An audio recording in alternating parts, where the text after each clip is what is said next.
لا يسمع صوت العمل المدني السلمي المعارض في سوريا أمام هدير المدافع وأزيز الرصاص، لكن مجموعة من الشباب ما زالت تؤمن بإمكانية إسقاط النظام من خلال النشاط المدني السلمي.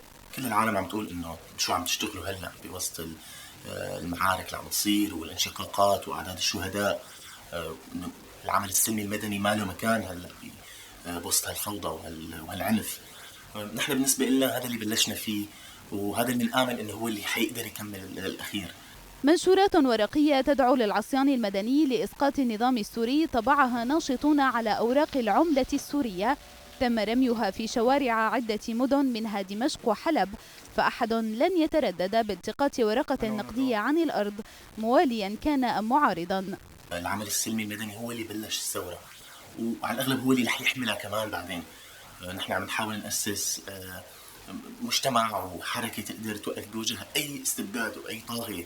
الناشطون استلهموا الفكرة من مجموعة من الشباب اللبنانيين عملوا على مشروع مماثل في مجال البيئة ورمي النفايات، رغم أن هذا النشاط من الممكن أن يعرضهم في سوريا لعقوبات قاسية تتعلق بتزوير العملة مدة السجن فيها قد تصل إلى 15 عاما، كما أن عقوبة توزيع المنشورات قد تصل إلى 7 سنوات.